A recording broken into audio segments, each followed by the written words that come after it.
बड़ी खबर आपको बताएंगे। पहलगाम हमले के बाद पाकिस्तान ने सीज फायर तोड़ा है।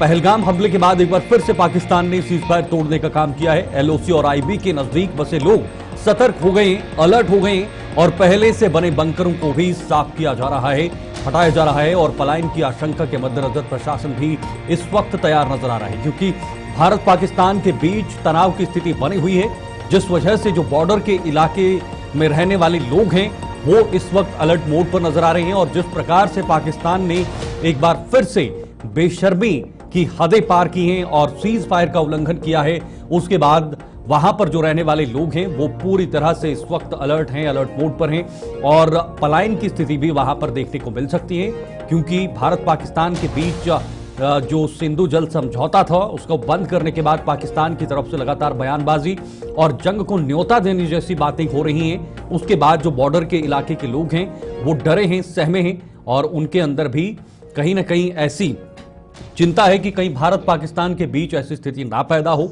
या जंग जैसे हालात ना बने जिससे उन्हें वहां पर नुकसान हो सकता है, इसको लेकर पलायन हो सकता है। लेकिन फिलहाल स्थानीय प्रशासन ने इस पूरे मामले को लेकर जिम्मा अपने कंधों पर लिया है और पूरी तरह से वहां पर नजर बनाई हुई है। सुरक्षा बल चौकन्ने हैं और पूरी सुरक्षा एजेंसियां भी वहां पर पूरी नजर बनाई हुई हैं। केंद्र सरकार भी इस वक्त जम्मू कश्मीर पर फैसले ले रही है, बैठकें कर रही हैं और बार बार कोई ना कोई बड़ा फैसला निकलकर सामने आ रहा है। विनोद कुमार जी वरिष्ठ पत्रकार इस वक्त हमारे साथ फिर से जुड़े हुए हैं।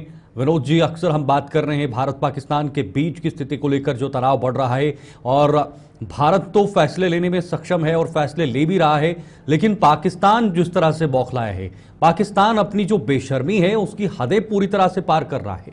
एक तरफ से कह रहा है कि भाई इस हमले में हमारा कोई हाथ नहीं है, भारत खुद करवा रहा है, और दूसरी तरफ ये सीज फायर का उल्लंघन करना, ये क्या मंशा है पाकिस्तान की? आखिर पाकिस्तान सुधरने की उस कतार में क्यों खड़ा नहीं हो रहा है? अगर शीतल, अगर जब भारत और पाकिस्तान के बीच में तनाव हुआ है, सरहदें खासतौर पर जम्मू कश्मीर की सरहदें एलओसी और आईबी इसकी चपेट में रही हैं और आपने देखा होगा कि पहलगाम के बाद जो त्वरित रिएक्शन आया था भारत की तरफ से, उसके बाद से पाकिस्तान ने सीज फायर किया है कुछ जगहों पे। सीज फायर जब भी होता है तो जो सरहदों पे लोग रहते हैं उनकी चिंताएं यानी माथे की लकीरें थोड़ी गहरी हो जाती है, क्योंकि उन्होंने बहुत मर्तबा पलायन के दंश को झेला है।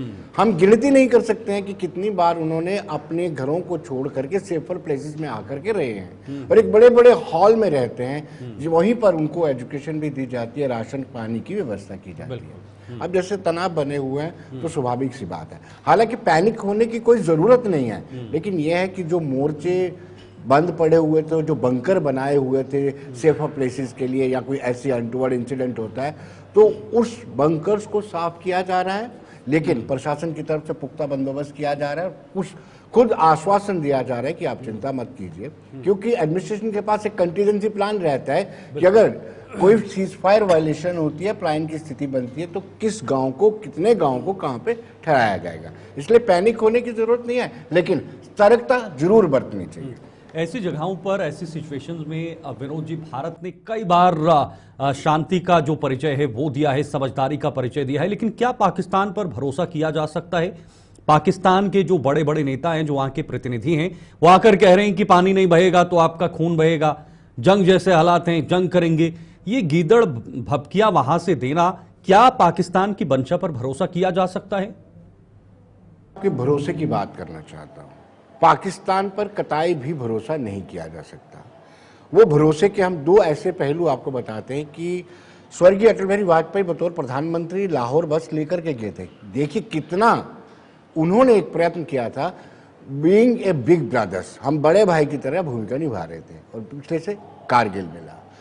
फिर प्रधानमंत्री नरेंद्र मोदी जाते हैं पाकिस्तान में और हमें उड़ी और पुलवामा मिलता है। क्या आप सोच सकते हैं कि पाकिस्तान पर कभी भरोसा किया जा सकता है? इसलिए जो ये धमकियां दे रहे हैं वो बौखलाहट का एक नतीजा है, फ्रस्ट्रेशन है जो बाहर निकल रही है। अगर हम कंपेयर करते हैं मिलिटरीली, उनको कंपेयर करते हैं, वो दूर दूर तक कहीं नजर नहीं आता है पाकिस्तान।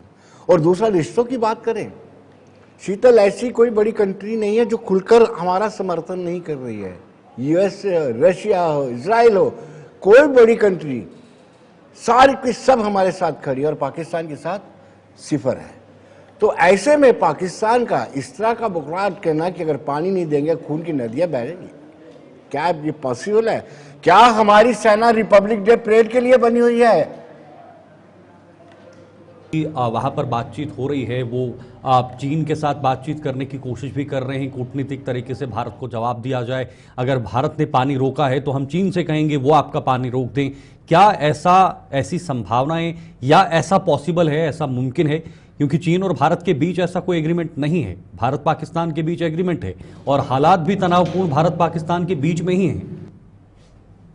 नदी है वो उधर से आती है, उसमें कोई दिक्कत नहीं है, लेकिन हमारा चाइना के साथ किसी तरह की कोई ट्रीटी नहीं है जी, और ट्रीटी हमारे पाकिस्तान के साथ है। सिंधु हो, झेलम हो, चिनाब हो, इन तीनों दरियाओं का पहले हम पानी इस्तेमाल नहीं करते थे।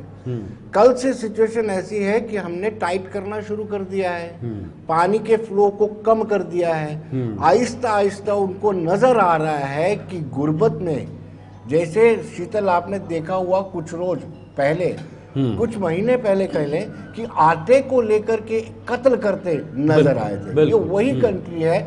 ईद के दौरान समोसे की कीमत को तय करने के लिए ये सुप्रीम कोर्ट में याचिका दायर की गई। जब पानी रुकेगा, 90% कल्टीवेशन खत्म होगी, तो ये कहाँ जाएंगे? इनका पावर प्रोजेक्ट, 2 पावर प्रोजेक्ट, एक तो मंगला डैम है, एक दूसरा एक डैम है, मुझे नाम नहीं याद आ रहा। उन डैम से ये कम से कम 70% जो पावर है पूरे पाकिस्तान को जाती है। जब वहां पे पानी नहीं जाएगा तो जनरेशन कैसी होगी? उनको मौत बिल्कुल करीब नजर आ रही है। विनोद जी, पाकिस्तान प्रॉक्सी वॉर की तरफ बढ़ रहा है, वो शायद इस तरह से चाहता है, तभी एक तरफ से एक बयान, फिर उधर से सीज फायर का उल्लंघन कर रहा, आतंकी हमला कर रहा, ये तमाम चीज़ें हैं जिससे उसकी मंशा साफ होती है। लेकिन जो हमारे बॉर्डर्स पर रहने वाले लोग हैं, नियंत्रण रेखा पर रहने वाले लोग हैं, उनकी सुरक्षा को कैसे सुनिश्चित किया जा सकता है? उनके लिए क्या कदम सरकार की तरफ से उठाए जाने चाहिए? शीतल, सच बताएं तो एडमिनिस्ट्रेशन और जो सीमा पर रहने वाले लोग हैं उनको इतना तजुर्बा हो गया है कि मैं कह रहा हूं हमारे पास गिनती नहीं है कितनी बार उन्होंने पलायन किया है बॉर्डर से। बिल्कुल बिल्कुल ठीक है।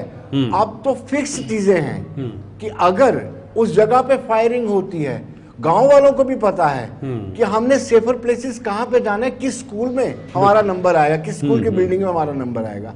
इसलिए अनुभव है। दूसरा, एडमिनिस्ट्रेशन पूरी तरह से तैयार है, कंटीजेंसी प्लान रहते हैं, प्लान पर प्लान रहते हैं। इसलिए मुझे कोई ऐसा नहीं लगता कि पैनिक होने की जरूरत है, लेकिन पैनिक ना होने के साथ साथ हमें सतर्कता बरतना जरूरी रहती है। बिल्कुल बिल्कुल, क्योंकि अभी हमारी फसल पकी हुई है, फसल की कटाई भी करनी है, साथ साथ में कटाई भी करनी है, साथ साथ में अपने आप को प्रोटेक्ट भी करना है। और अगर अनटूवर्ड इंसिडेंट होता है तो कहीं ना कहीं नंबरदार, चौकीदार, उनको पहले से ही उनके फोन नंबर सरकार के पास रहते हैं, उनको बता दिया जाता है कि आपने किस जगह सेफर प्लेस पे जाना है।